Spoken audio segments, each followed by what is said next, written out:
Hi everybody, welcome again, and this is Jim Corkins, and we are going to do 5.3 tutorial examples. So you have a 5.3 tutorial that you're going to have to do, and we're going to do some examples to help you out completing those. Now, the rules for the overall tutorials is basically find everything that you're being asked to complete. So you're supposed to find the solution to whatever variable that you're being asked to solve for. Complete a force diagram for the indicated conditions. So they'll say complete a force diagram while a force is being applied to it, or something like that. Then you're supposed to, during that force, completing that force diagram, you're also supposed to find the area underneath the force diagram and confirm your calculations for work. So again, in a force versus displacement, this should say displacement, or force versus delta x graph, you are supposed to find the area underneath the line, and that is work. You're supposed to find the time of the indicated motion, so you'll have to calculate that. And once you've calculated the overall time for the indicated motion, you're supposed to plot the initial energies and final energies on the energy versus time graph. Do not put work in there. We want to see the difference between the initial and final energies, so you could actually see how work is affecting your energy input or energy output, or if there is no energy in or out. Finally, on that energy versus time graph, the slope of that line will be power. So you're supposed to calculate that. Okay? And power, again, it's the change in your energy over the change in time. So basically the slope on the energy versus time graph is going to be your power. All right. Okay. Well, I also wanted to indicate that in your beginning of this tutorial, in the assignment, it also has the instructions indicated here, along with the examples, this video example right here. Okay? All right, well, let's go ahead and get started. Here we go. Well, we have this we have this energy problem, and what we have, it looks like there is a 4 kilogram box that is initially at rest. And then it's given, looks like a pull of 10 newtons at an angle of 30 degrees.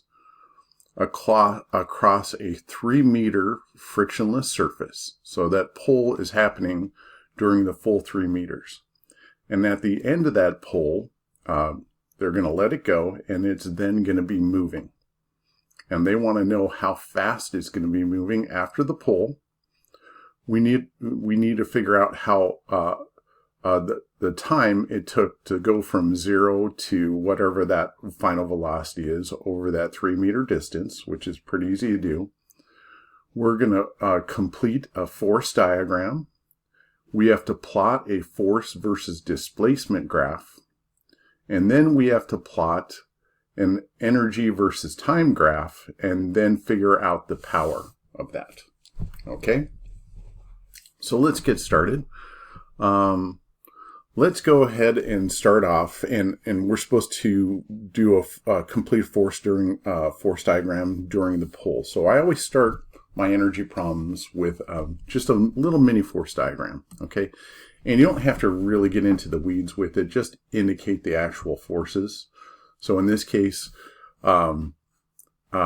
this box is 4 kilograms, okay? Remember how we would put the mass at the center of that?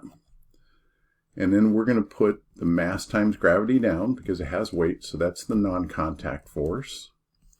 And then we have to ask, what is physically touching the box? Well, you have a surface that is touching the box, so that's going to be a normal force. And then it looks like you have a force pulling it up and to the right at 10 newtons and at an angle of 30 degrees. So this is 30 degrees. And just like we've always learned, if you have a diagonal, let's solve for that diagonal really quick. There's the two vectors that create that hypotenuse. This bottom part is going to be 10 cosine of 30 degrees. So that is going to end up being cosine of 30 degrees is 0.866. So 10 times 0.866 is going to be positive 8.66 newtons. The upward force is going to be 10 sine of 30 degrees, which that is going to work out to be a positive 5 newtons. And make that look more like an N. Okay, so when the force is being applied, it's going to be moving to the right, and it's going to be speeding up as it's moving to the right. It will not be moving or accelerating in the y direction. Okay? Cool. Well, the benefits of doing a force diagram, it's going to help us out with with work, specifically in this case. Especially when it comes to this stuff, okay? Now, we have these equations written out, okay? And we also have these equations written out, so you'll be given those. And you'll be given graphs, and notice that you'll have to probably put values into that graph. So you're probably going to have to put, the energies. You don't have to be too detailed, but you'll see when we get there. We're going to probably have to add values to the horizontal and vertical axes. All right, now let's start with the process. The procedure is this. After you've written the equations out, you got to ask yourself, now here's the initial energy, and kind of don't think about work right now. So initially, is it moving, yes or no? No. Is it have a height off the ground? No. Is there a spring touching it that is compressed or stretched? No. Now let's move on to the final energy, as indicated right here. Is it moving? Yes. Is it off the ground with a height greater than 0? No. Is a spring compressed or stretched touching it? No. Okay. So now, here is our energies. We have no initial energy. We do have work, and I'm just going to leave work here, and we have the kinetic energy. Okay, now we're going to actually insert the actual equations here. So work in this case is a force that is in the direction of motion, so it is moving to the right. And the only force that is parallel to that direction of motion is this 10 cosine of 30, which is 0.866.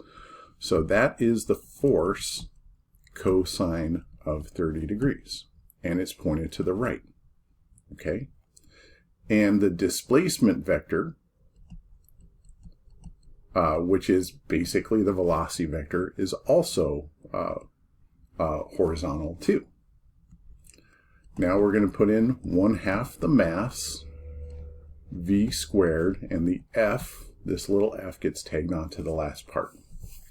All right, so this f cosine of 30 is 10 cosine of 30, which we figured out is positive 8.66 newtons. The displacement is 3 meters, so that is also a positive number, because the displacement is to the right. So positive times positive will end up being positive work. This is going to be 1/2 the mass. In this case, the mass is 4 kilograms, times the final velocity squared. Let's do some calculations. This is going to be 8.66 times 3, 25.98. And that's going to be divided by 2 kilograms, right? So this is positive 25.98 newtons. And this is going to be divided by, well, eventually it will be divided by 2 kilograms. 4 kilograms divided by 2 is 2 kilograms. V final squared. So 25.98 newtons divided by 2 kilograms, which is a meter squared per second squared. That's V final squared. So then we're going to just square root both sides, which then we have the square root of this, and the square root of V final squared is just V final. And we're going to divide this number by 2 and then take the square root of that, which looks like it's 3.6. Okay? So 3.60 meters per second. All right? So that's the first thing that we had to solve for. So how fast was it moving after the pull? 3.6 meters per second. All right. So let's go ahead and do this. Now, when you're doing this force diagram, the understood portion is the force that is contributing to the displacement. Okay?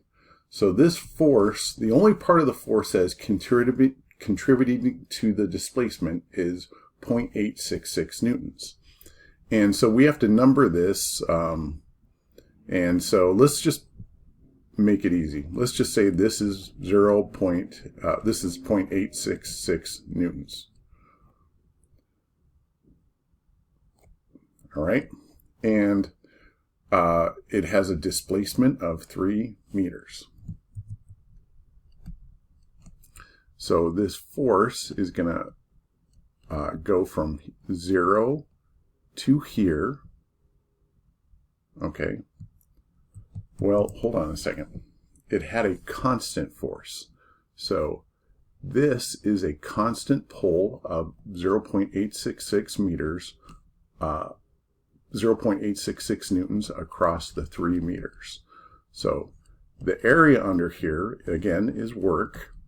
So that's going to be 0.866 newtons times 3 meters.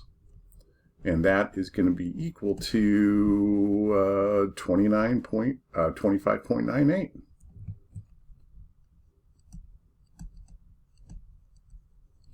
Okay, so we just double check. It's always good to double check your work, right? And in the spirit of things, 0.866 times 3. Yeah, 25.98. Okay, cool. A lot of our forces that we're going to be dealing with in here are going to be constant forces. Okay. And I do have an example of what to do when you have a non-constant force. I'll show you how to deal with that. Now, to figure out the energy, before you figure out the energy, we have to figure out the time it took. So, starting out with velocity, that is equal to displacement divided by time, right? So to figure out the time, well, multiply both sides by delta t, divide both sides by delta v, and you get delta x over delta v. Now, the displacement we said was 3 meters, which is positive, which will be to the right, but direction doesn't really matter here. The velocity, it went from 0 meters per second to 3.6 meters per second. So that's the change in velocity. So let's figure out what that is. The velocity is, so 3 meters displacement divided by 3.6, 0.833. So 0.833 seconds, 0.83 seconds. So that's the time. Okay, well, let's go ahead and plot it. So there is no initial energy, right? Over here, all of these, this is our initial energies. All of those were 0. So we're going to put a dot here for the 0. And the final energy which we probably need to figure out, but just looking at this right here, that final energy is going to work out to 25.98. But let's just double check, okay? So I'm going to take the final energy, which was just K final. So I'm just double checking, even though I know what the answer is going to be. K final was 4.4 kilograms times 3.6 meters per second that we're going to square. Had to sneeze there, sorry about that. So since K final is equal to work and we've calculated that work, that's just going to be our positive 25.98 joules.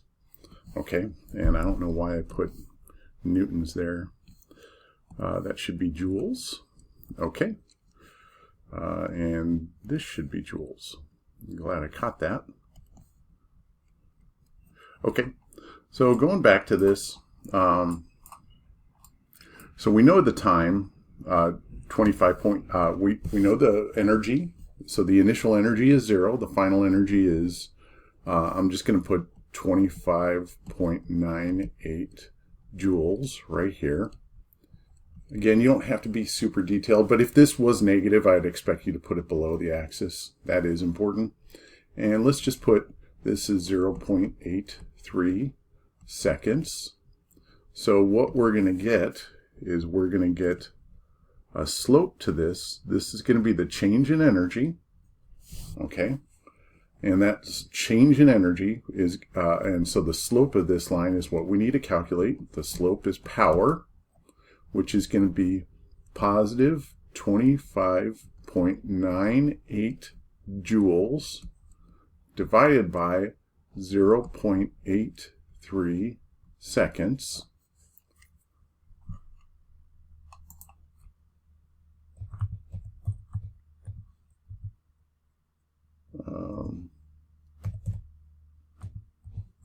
Which is 31.3, which is a positive 31.3.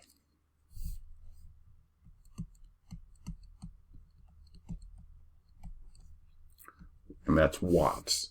This positive means energy is being added to the system.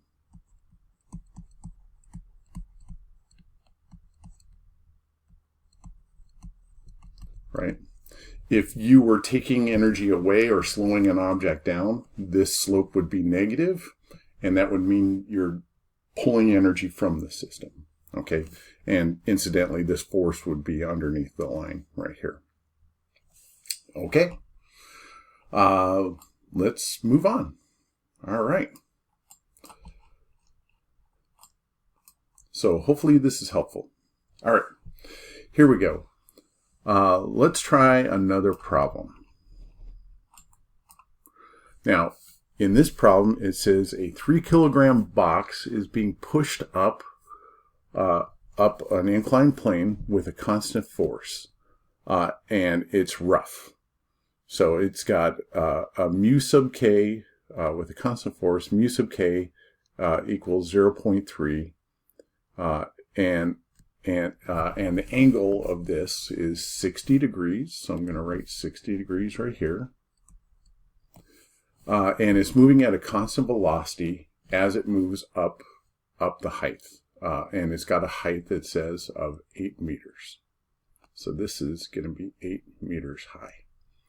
Okay. So it starts here at the bottom and it's getting pushed up this rough inclined plane with a constant force. And it reaches the top of 8 meters. Okay.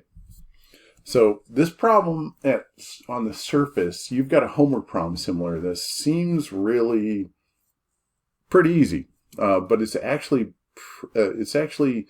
really a really good problem because it's encompassing. Okay. So let's start with our force diagram. Okay.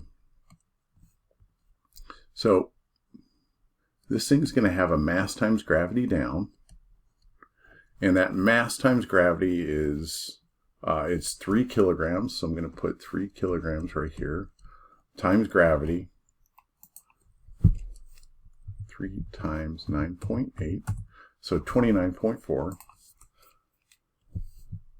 So this is 29.4 newtons. Okay. Now, since I have a diagonal here, that 60 degrees is going to be this 60 degrees. So again, this is an inclined plane force diagram. It's going to make this triangle from down here and to the right there. This part is going to be negative mg, and I'm trying to twist. This is going to be negative mg cosine of 60 degrees, which is going to be equal to negative 29.4 divided by 2. Cosine of 60 is 0.5. So 29.4 divided by 2, 14.7. So that's negative 14.7 newtons. This part, it's pointing in the positive x direction, so that's going to be positive mg sine of 60 degrees. So that is going to be 29.4 times 0.866. You know what? Just so put 60 here. Cosine. Yep, I should have put sine. Sorry. 60 second function sine times 29.4 equals 25.46. So this is positive 25.46 newtons. Okay. All right. Now, aside from the non-contact force due to weight, we have the surface touching it, which is providing a normal force up. And it's going to look like this is going to be the normal force. It looks like we have somebody pushing it up the plane. So that's going to be a force of a push. So I'm going to put F sub P, and it's pushing it in the negative direction. But it says we have friction. So friction is going to be pointing down the plane, in this case, in the positive x direction. So that's going to be positive mu sub k, which is 0.3 times the normal force, which is going to be negative 14.7. Okay? Now, in the x direction, it looks like it's moving at a constant velocity in the x direction. So it's moving in the negative x direction, but it's moving at a constant velocity. It is not moving in the y direction or accelerating in the y direction. Okay? Now, there we go. So there's the force diagram. Now, I don't know where to start on this problem after the force diagram. I just have my energies and I have my list of energies, but let's go ahead and let's try this. Let's answer the question. So while it starts from the bottom and it's being pushed, okay, so is it moving? Yes. It's started from the bottom and it's being pushed, so it is moving. Is its height 0 initially? Yes. So this is, it doesn't have a height greater than 0 because it started at the bottom of the plane. No springs are touching it. Okay. So that's the initial energy, which is just kinetic energy. Now the final energy is it is moving at the top, and then it does get to a height of 8 meters, but there are no springs touching it.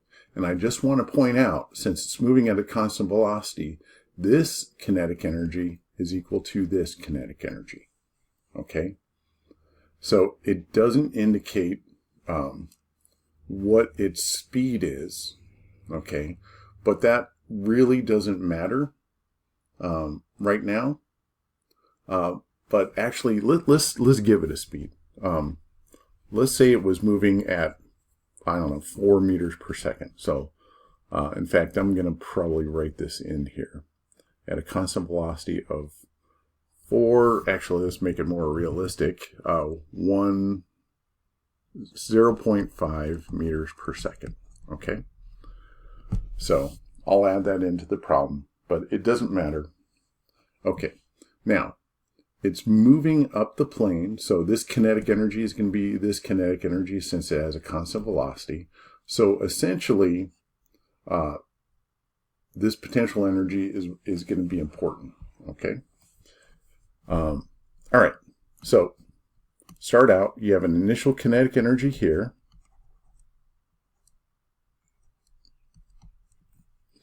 And we have work now.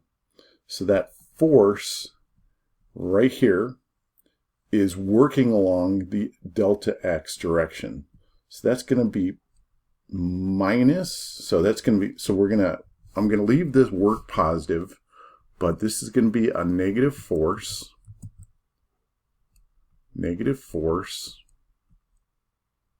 of that push, which is purple. I'm going to use purple to be consistent.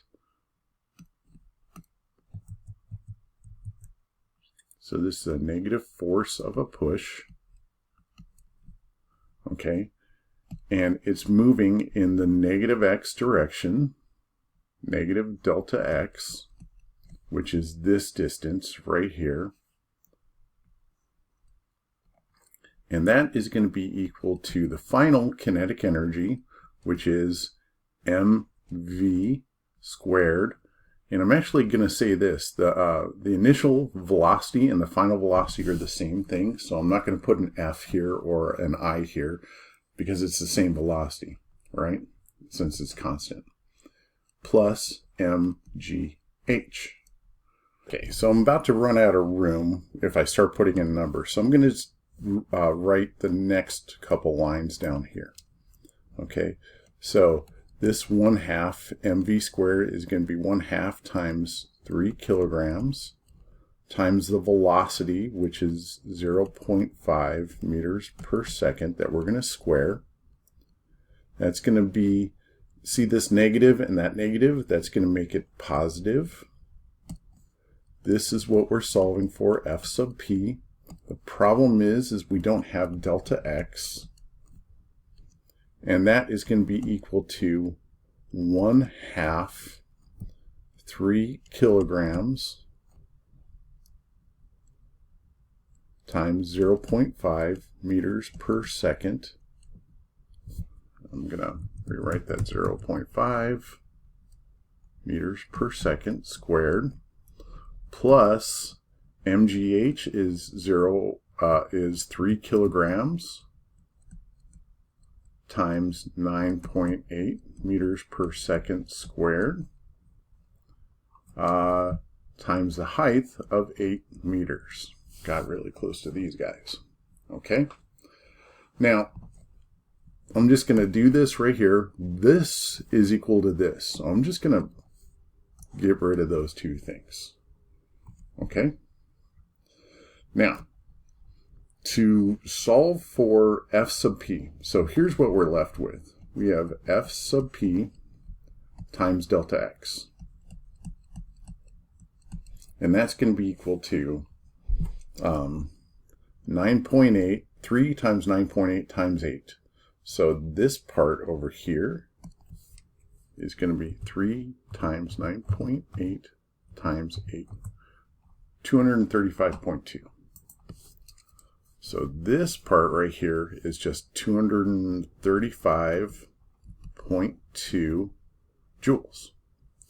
Okay, now to figure out what f sub p is, we're going to divide both sides by that displacement, delta x, which we do not know what that is, and we have to figure that out. Well, here's the problem. Like when we solve for this, the great thing about solving for whatever you need to solve for right away, it tells you what you're lacking. So we need to figure out what delta x is. So delta x took place across a distance right here. So this distance from here to here is delta x. and we don't know what that is. So that is delta x. So how do we figure out that distance? Okay.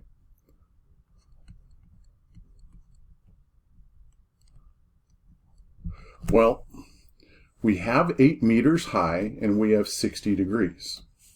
So this is a trigonometry problem. So here's what I'm saying.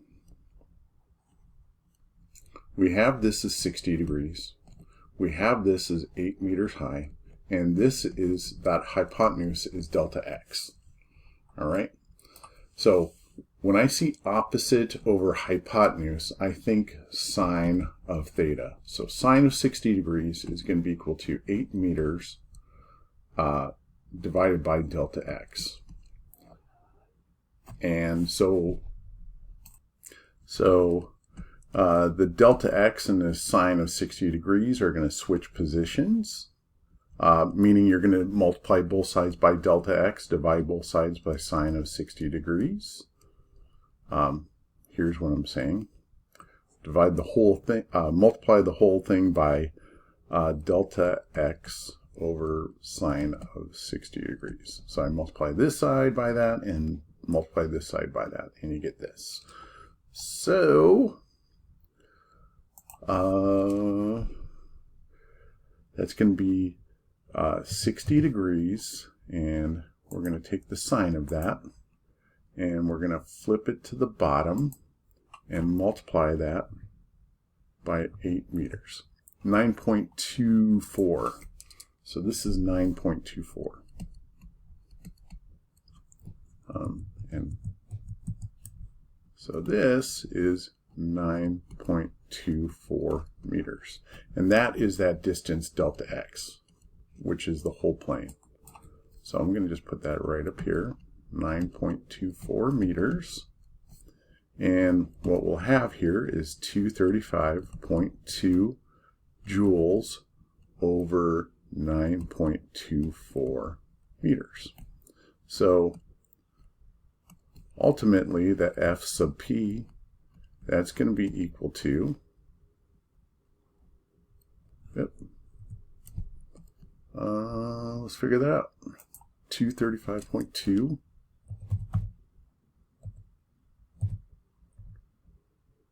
9.24, 25.45. 25.45 newtons. And that is the force of the push. Okay? All right.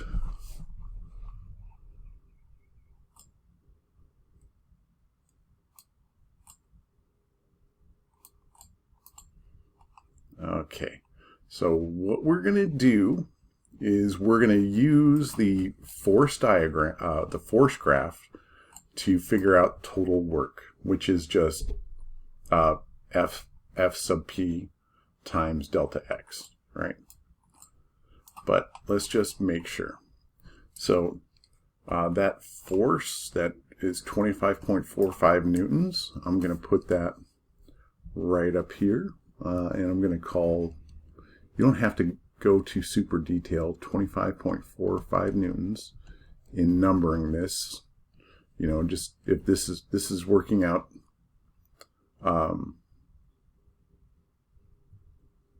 this is working out to be a negative number.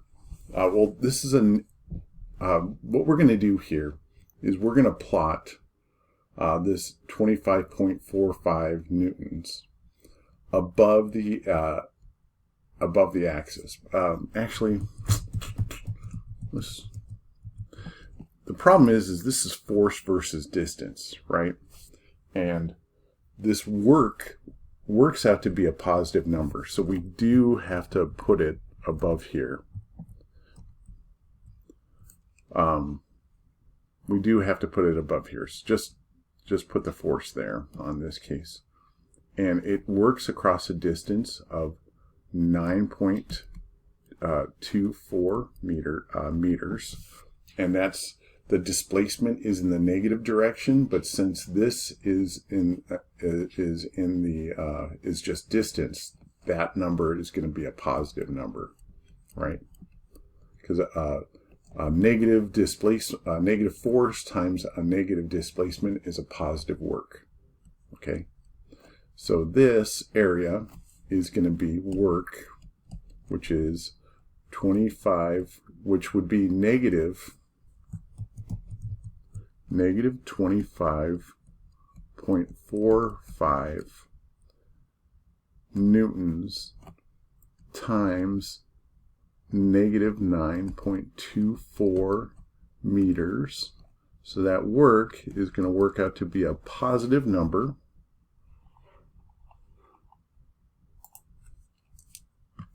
So 25.45 negative times 9.24, that is also negative, and that's going to be equal to 235.16. 235.16 joules. And that is the total work. Okay? That is this right there. Okay, so now that we have this, let's go ahead and let's plot. Let's plot the initial energy. So the initial energy, so we're going to need a few things. We're going to need the time it takes to go from here to here at that constant velocity. Okay.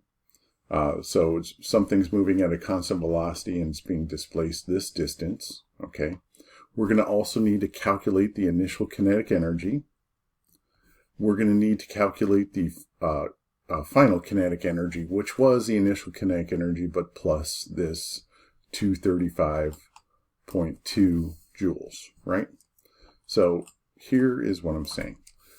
So the initial energy, we're going to do our calculations down here, is going to be the initial kinetic energy, which is going to be 1/2 times 3 kilograms times 0.5 meters per second that we're going to square. And let's figure out what that is. 0.5 that we're going to square, 0.5 times 3 times, and then we're going to divide that by 2.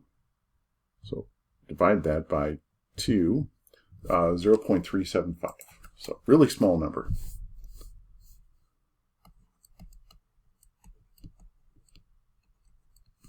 Now the final kinetic energy is equal to the same kinetic energy plus the potential energy. Okay.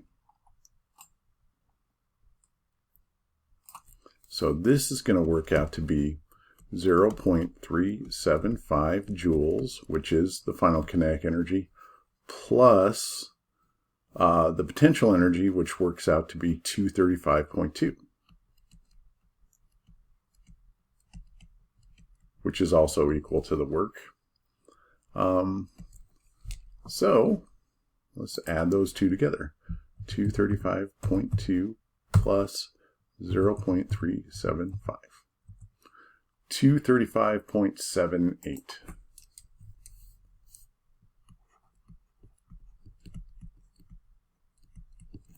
Let's go ahead and plot those two right there. So both those energies are positive. So 0.375 and 235.78.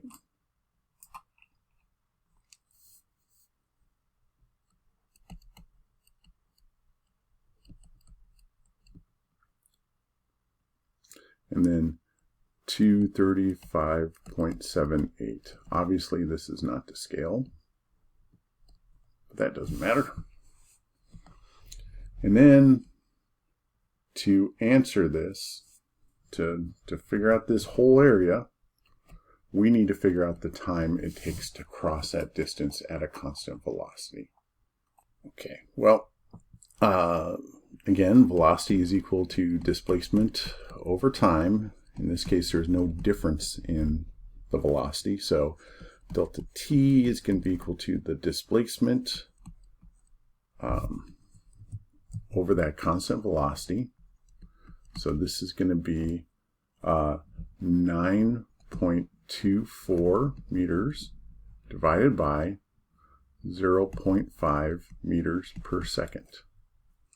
So this time, 9.24 divided by 0.5 is 18.48 seconds.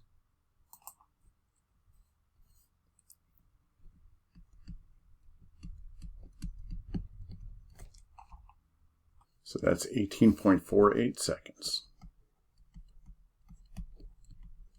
Okay, now we need to figure out the slope of this line right here. So that is power. Power is going to be the change in energy over the change in time.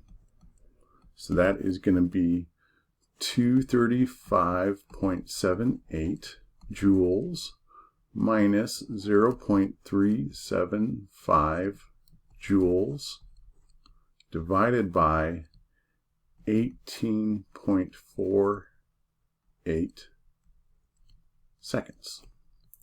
So that is going to end up being 235.78 minus 0.375 equals divided by 18.48. 12.74. Basically, this slope of this line is work divided by time. So 12.74.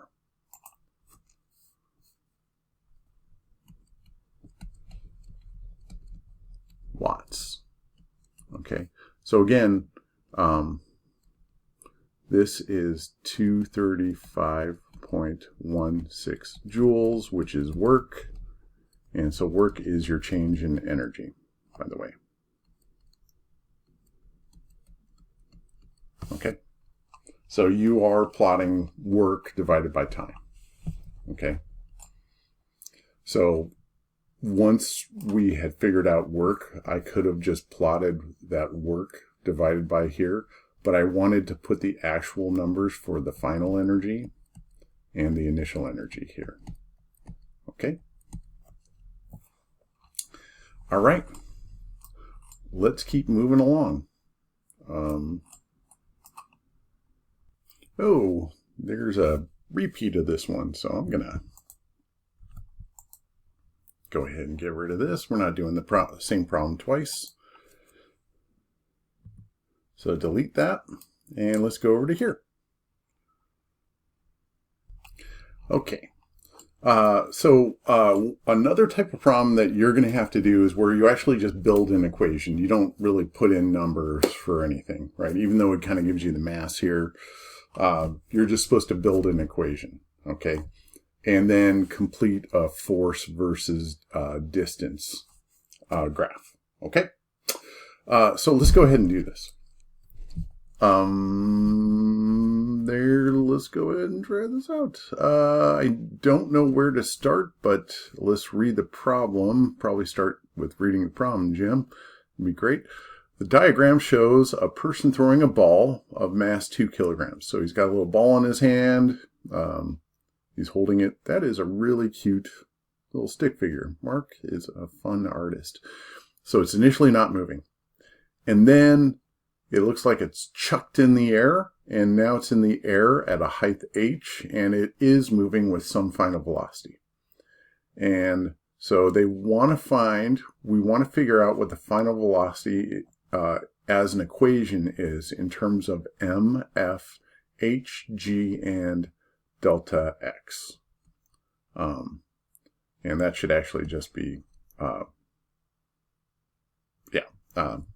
We'll figure that out. Delta x would be the distance that his arms were in contact with it. All right, and we're supposed to complete this force diagram, so that'll be symbolic equations. and this force versus distance graph, and then let's do a force diagram. And the force diagram we're going to do is during the throw. All right, so starting off, we're going to go ahead and start off with the mass. The mass is 2 kilograms. We're just going to put that right here. And the mass times gravity is pointed down. So mg. You don't have to put numbers in if you don't want to. Now, during the throw, the only thing in contact with the ball is that force of the throw, which, seeing that it's kind of gone off at this angle, so if you could see this force, it kind of looks like it's up at an angle. So I'm just going to put this as the force of the throw. And I'm going to call this angle theta. Actually, let's make this have a little bit more angle to it.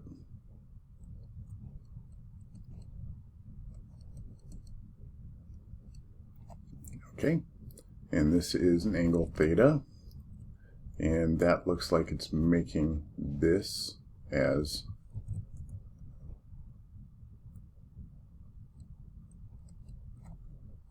our force. So this is going to be F cosine of theta, and it's positive. And this part of the force is going to be F sine of theta. All right.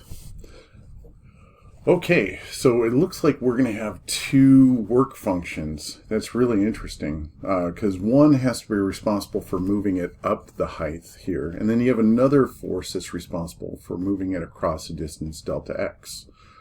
Okay, and I'm going to just make this a distance y. Anyways, for the distance, and that distance y will be this distance here. Actually, let's call that a distance d. And the reason why I'm debating over that is because his arms were in contact with it from here to here. And we're going to just call that a distance d, which is going to have components in the x and y direction, but we don't want to make this too complicated. I don't think it was meant to be that complicated. So, starting off, let's ask ourselves questions about the energy. So looking at this first picture only, it starts off at a height of 0 and it's not moving. So that means it has no kinetic energy, no potential energy, and the spring is not touching it. Now, in the end, it's up to a height h and it is moving. So it has kinetic energy, has potential energy due to gravity, but no spring energy. So it looks like our energy is going to look something like this. Okay. Now, we need to find the final velocity in terms of work and u sub g. So let's put in our values. So that work function, so he was pushing it at a force F across this same distance d. Okay, I don't want to make it too difficult. Okay, so that force across that distance d. All right, and since he's speeding it up, we're going to just call both of those positive. This is going to be 1/2 the mass times v final squared plus mg h final, which is just h. So f, we're going to just take away that plus, just call this f times distance d minus mgh equals 1/2 m v final squared and d minus mgh. We're going to multiply both sides by 2 and divide both sides by m, right? And if we do that, we're going to get 2 over m is equal to v final squared, and then square root both sides. So you're going to get a really neat little looking equation that looks like this. Okay. All right. So I'm pointing out that this has this force in the y direction. Okay. So it'll be speeding up in the x and y direction simultaneously, which is really weird, right? So it's going to have a force in the delta x direction, and it's going to have an additional force in the delta y direction, and so those two components are delta d, right? We just want to make this real simple, okay? With symbolic equations, you could kind of stretch a little bit. Now, this work function so that's the force delta d. So it's a distance, okay, and we have a constant force that we're just going to call it a positive F. And so this area under here is going to be the work function, which is F, positive F, times the change in times distance d. Okay, so luckily the problem that you have that's similar to this, it's not too difficult. Making the equation is really simple to do. Doing the force diagram is probably going to take the most amount of time, and figuring out assumptions that you think are appropriate might take you a little bit, and plotting this is really super easy. It's just going to be F times distance d. You're going to have a constant force as well. Okay? Let's move on to this one. I like this problem because this shows a non-constant force acting on it. Okay? And we're going to assume this force is happening in the x direction. So here's what it's saying. You have a 2 kilogram mass. So we have a 2 kilogram mass, and it has a force being applied to it across a distance x. So it looks like they're saying there's going to be a force that is changing across a distance x. Okay, so and we are supposed to, and it's on a surface. So we need to figure out how much work is done on the mass, the average force applied to the mass, how fast the ball will be moving after the force is applied, and then find the time of motion and power, and complete the force diagram, and do a few more things. Okay, so let's go ahead and try this out. Oh, I just wanted to mention it starts off at an initial velocity of 0. I'll make sure I add that to yours. So the object's not moving, and then you have this weird force acting on it, and then it is moving. Okay. So here we go. Let's figure it out. So we have a mass times gravity working down on this. So this is mg.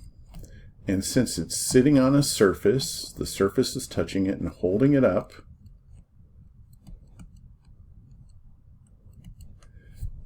And then we need to draw a force on here. So this problem is unique because you have this situation. And we want to put the average force attached to this. So how do we figure out the average force that is acting on this object across this distance delta x? Okay. So let's go ahead and do that. So let's figure out the area under this curve, and that'll be our work function. Okay. So we're going to be doing a bunch of stuff. So the area under this curve, and you could do this a bunch of different ways, and for me, we're going to do it all the ways that we can. This area is a triangle, and it is crossing at the 3 meter mark. And then we have this negative area right here, which I'll use as green. So that's a negative area. So from this black area for this work function, Okay, whoops, want to use black. This black area right here is a triangle, okay? And it looks like it's 6 times 3 divided by 2.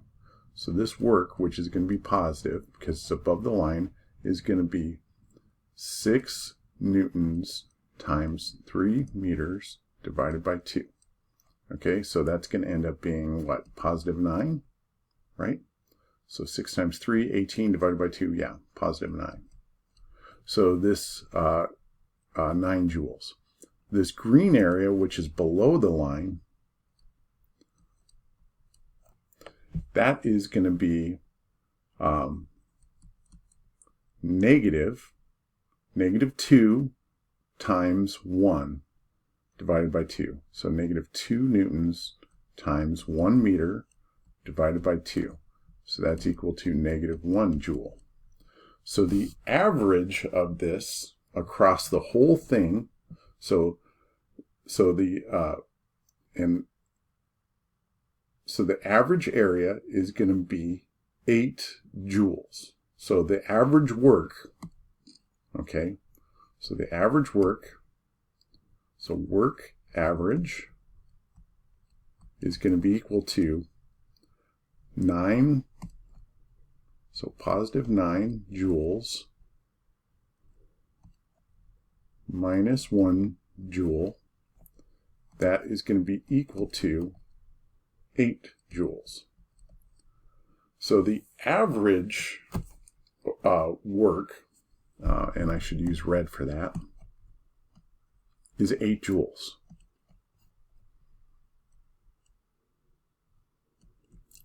Across a distance of 4 meters. Okay? So we did that whole part right there, assuming, oops, a little lag there. We did that whole part assuming, so we did that whole part right there with the work function, assuming that it was crossing that line at the 3 meter mark. Okay? But that usually is not going to work out that way. So I want to teach you what to do when it doesn't do that. What you have to do is we need to find the area of this line relative to the horizontal distance x-axis, right?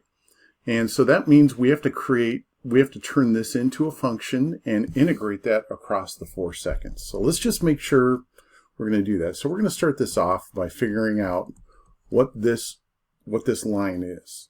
Now, if you could see, luckily it's a linear line. So it starts off at positive 6 newtons of force. Now, it's going to be dropping by 2, 4, 6, 8. So it's dropping by 8 newtons across the 4 meters for that distance at that x-axis, right? So that is that function, okay? Now, if you remember, work is equal to the integral of the function, and I don't know why I keep putting t in here. Old habits die hard. This should be as a function of x. So this is our function of x dx, right? From 0 to 4 meters, okay? Now let's go ahead and plop in our function. So hopefully these two things will work out the same, and that our assumption that across the line at the 3 meter mark is correct, but well, I don't know. So that's cross x from 0 to 4 meters plus 6 newtons. All right. Now, this is going to work out when we integrate this is going to be what? 8 newtons divided by, so it'll be x squared, so it'll be 1/2 x squared, so 2 times 4 meters times x squared plus 6 newtons times x from 0 to 4 meters. Okay. So we're going to put in 4 meters here, so this will be negative 8 newtons divided by, what is that, 8 meters times 4 squared, which is going to be 16 meters squared, plus 6 newtons times x. So 6 times 4 is 24, so this is going to be 24 newton meters. And so the work in here, which is going to be, what is that, negative 16 plus 24. So that is going to be negative 16 newton meters plus 24 newton meters, and that is going to be equal to 8. So luckily our assumption for that work was correct. I think the problem that you have to do, it doesn't cross the line at a normal, at a like a solid number like 3 or 2. It crosses at a decimal place, so you do have to integrate this. So that's what you would do in your problem. Okay, you're gonna have to integrate it, and you can't assume that. There's a lot of ways you could solve for where it crosses the horizontal axis, and then figure out those 2 triangles from that. It's just easier just to integrate it. Okay. Let's move on with the rest of the problem. Okay, so we're going to go down. Well, we're getting ahead of ourselves. So this object starts off not moving. Okay, and let's figure this out. Okay, so we have enough information which we actually solve for everything. So how much work is done on the mass across the entire distance? That is going to be 8 joules. Okay, and to figure out the average force, we're going to take this 8 joules and apply it across that 4 meters, and that'll give us the force, which is going to work out to be, what is that, 8 divided by 4, that'll work out to be 2 newtons across 4 meters. And then we're going to figure out a few more things. But let's go ahead and let's jump to our energy stuff. So it starts off, it's not moving, its initial velocity is 0. It has its height is 0 and no springs are touching it. In the end, it is moving, its height is still 0 and no springs are touching it. So math-wise, this is a really kind of easy problem. You just have to think about, and I want to put this here. This is our average work. That is that W. And this is our kinetic energy that we have to figure out. So we already figured out what that average work is right here, which is going to be 8 joules. And so the kinetic energy, we know, has to be equal to that 8 joules. And this is going to be 1/2 times 2 kilograms times V final squared. So 8 joules divided by 1 kilogram, 2 divided by 2, is going to be equal to V final squared. Then we square root both sides. And what we're going to get is a final velocity of the square root of 8. 2.83.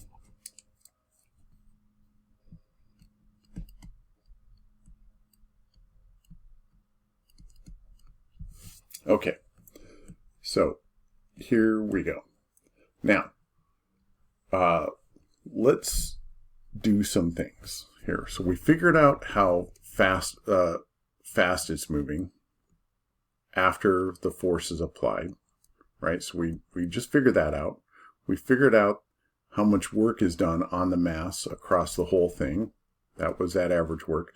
Now let's figure out that average force. Again, you take the average work,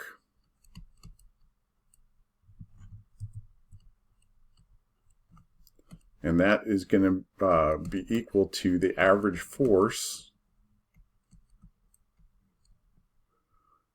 divided by times the distance delta x. So we know this is 8 joules average, and we know delta X is 4 meters, as indicated by the graph right here. So that average force is going to be equal to 2 newtons. And I'm going to put 2 newtons.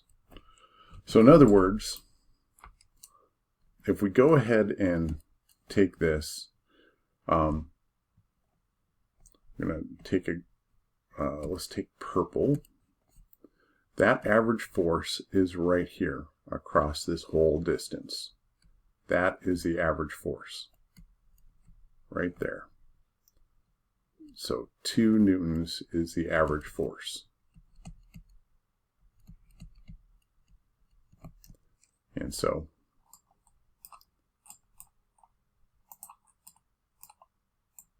I'm going to make that purple to be consistent.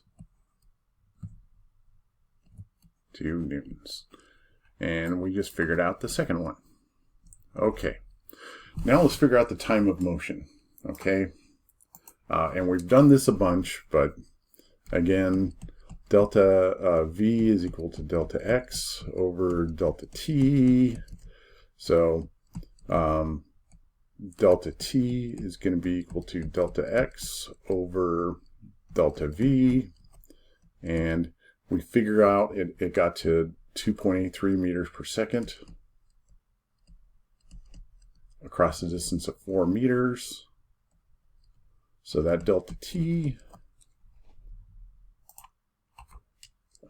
is going to be 4 divided by 2.83, which is going to be 1.41 seconds.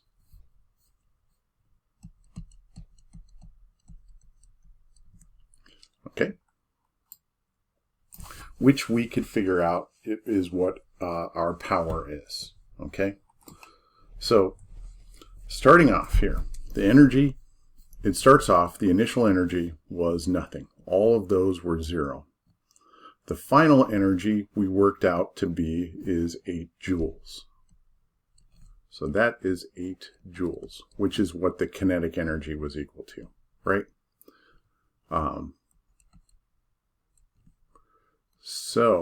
And that took place over a period of 1.41 seconds. Again, the height of this is delta E, right? Which is equal to work, right? From your book. So the slope of this line is power, which is going to be positive 8 joules divided by 1.41 seconds, which is going to be equal to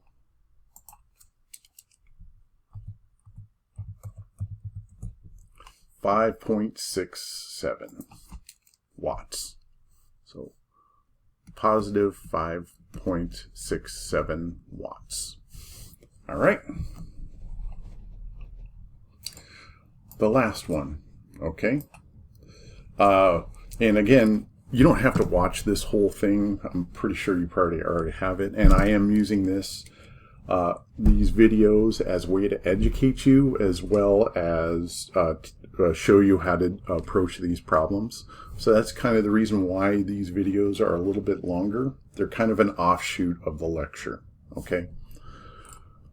And again, in my in-person classes, we do all of these problems in class. So you are not doing anything different than my in-person students do. Okay, just they have the benefit of working with others while they're in class, you know, which is what I hope you are doing online. Okay, is trying to work together on these worksheets. It really does help if you have partners to work with. This last one, we have a ball that is 1 kilogram. So I'm going to draw that right here. So this is a 1 kilogram ball. It's moving on a horizontal surface at 3 meters per second to the right.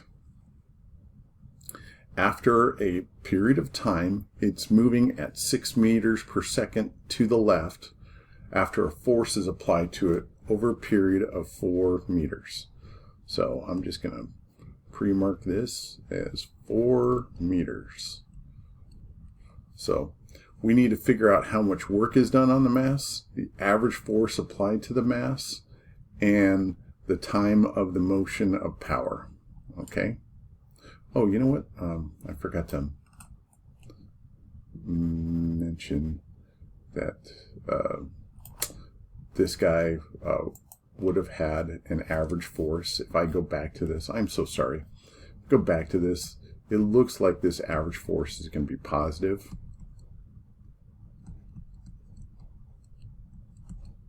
And it's going to be in that direction. So, which means it's sort of, yeah. Anyways, it's moving to the right and it is speeding up and it's not moving there. So there's your force diagram. I apologize for moving on without completing the force diagram. Thanks, Jim. Okay, moving right along. So you got a ball moving to the right at 1 meter per second, at 3 meters per second, and then later on it's moving to the left at 6 meters per second because a force is being applied to it. Let's do our force diagram. And it's on a horizontal surface, so it's got an mg down. It's got, since it's on a horizontal surface, it's going to have a normal force pointing up. And if it's moving to the right originally, but then later on moving to the left, there had to be a force pushing it to the left. Because if you throw a ball to me, you throw the ball to the right, I have to push it to the left to slow it down. Okay, so it's got a positive velocity, but a negative force, which means you're going to be slowing it down during that time that the force is being applied to it. And then not moving up or down.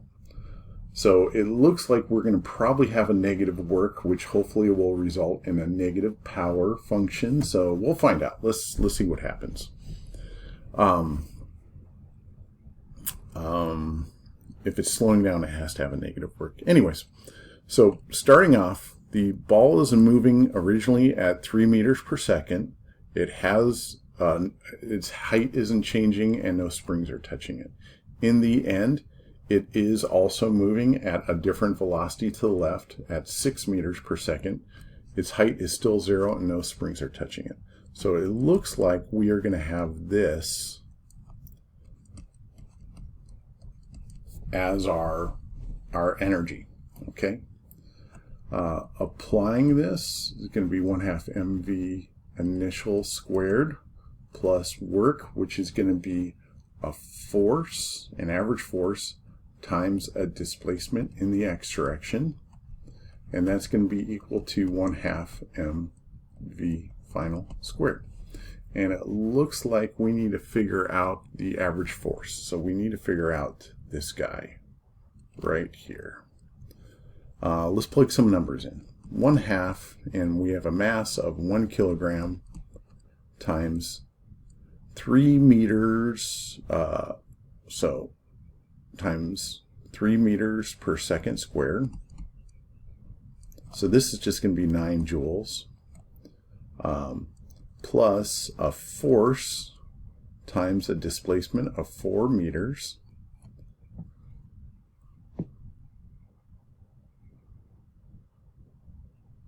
Okay, plus 1/2, yeah, it looks like it was being displaced to the right even though you're pushing it to the left. 1 kilogram times V final squared, which is 6 meters per second squared, and 9 divided by 2 is not 9. That's what is that, 4.5 joules plus F times 4 meters, and that's going to be equal to 36 divided by 2, and I want to say that's 18. I'm going to trust myself. This is going to be 18 joules. Okay, All right, subtract this onto the other side. And what are we going to get here? Subtracted, what is that going to be? Positive 13.5 joules. And then that force is going to be positive 13.5 joules divided by, you know what, darn it. I forgot to put the directions of this force. This force is negative. Dang it, Jim. It's the reason why we can't have nice things. So let's divide this by negative 4 meters. I was wondering why I was getting a weird number in my head. So 13.5 divided by 4, that is negative. That is going to give us negative 3.375. So negative 3.38. So negative 3.38 newtons of force. So incidentally, this negative 3.38 times 4 hopefully is going to work out to be 13.5. Okay, that'll be the work done. So negative 3.38. I'm going to put that right here. So negative 3.38 newtons. And you have this distance across 4 meters. So this work, which is going to be equal to negative 3.38 newtons times 4 meters displacement.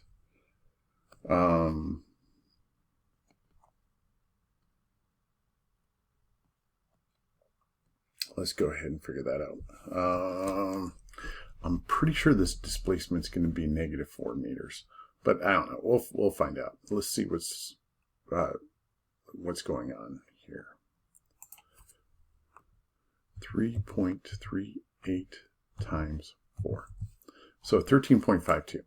So same thing. Here's the problem. When we had a delta x that was given here, I'll tell you the reason why I'm kind of having an issue here. Is this is going to work out to be a negative work, right? Which is negative 13.5 joules, right? But you have a negative number equaling a positive number.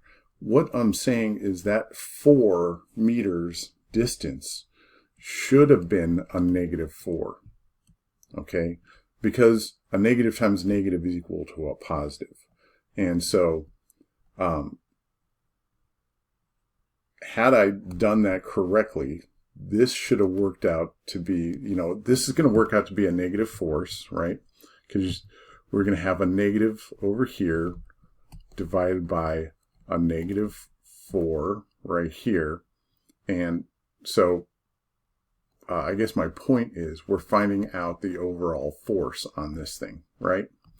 But when you come back up to plot this right here, it doesn't make sense, right? Because looking at this is a positive 13.5 joules.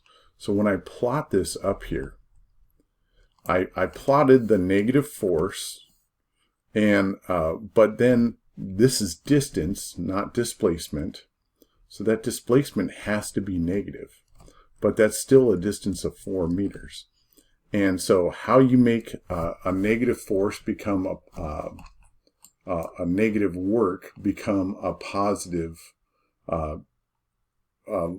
kinetic energy is this has to be negative. This has to be positive as well. So that negative 4 meters distance had to be to the left, because a negative 3.38 times a negative 4 is a positive 13.5.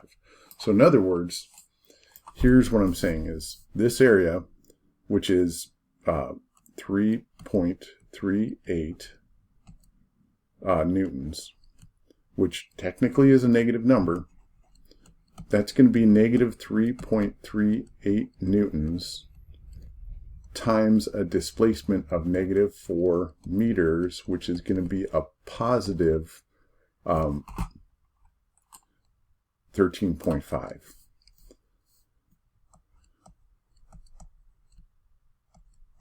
So it's important to actually plot some things sometimes, because that helps you realize some things. When I was putting this number in and I put these negatives here, all of a sudden I was having a negative number equal a positive number, which is impossible, which is what led me to think that, oh, that 4 meters distance had to be pointed to the left. So in other words, this velocity, which I was guessing was to the right, should have been to the left. Okay, which means in the end it started speeding up as it was moving to the left. It was slowing down at first because it was moving to the right at 3 meters per second, but eventually it had to come to a stop, and then you had to push it to the left. All right, anyways, let's move right along over to here. So we have the initial energy, which is positive 4.5, which is the initial kinetic energy. The final kinetic energy is positive 18. So that's going to be over here. So that is going to be the line. Now we need to figure out the power. We need to figure out the power. In order to do that, we need to figure out the time. Again, delta V equals delta X over delta T. So delta T is going to be equal to delta X. This should be T. Delta T is going to be equal to delta X over delta V. And that delta X is going to be negative 4 meters over negative 6 meters per second minus a positive 3 meters per second, which is just negative 3 meters per second. And so what we find out is this is going to be negative 4 meters over negative 9 meters per second. So that time is going to be 4 divided by 9. So 0.44 seconds.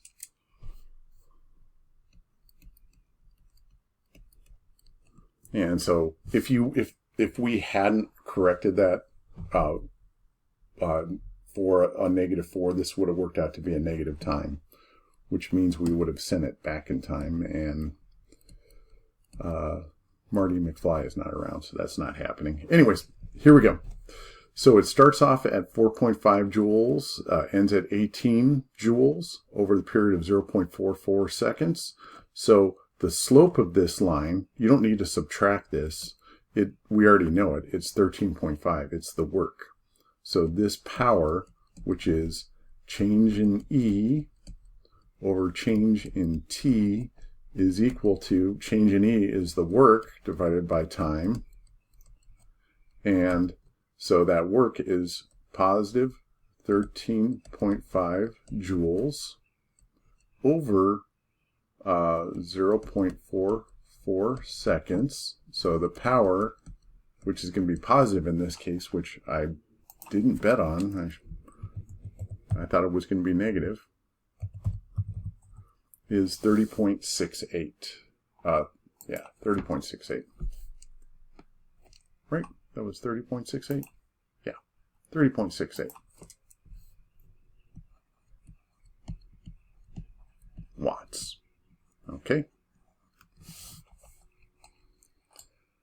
All right. Well, I hope you learned from this, and I hope this helps you out. Thank you very much for sticking with me to the end of this. This is 5.3 examples for this tutorial. Thank you.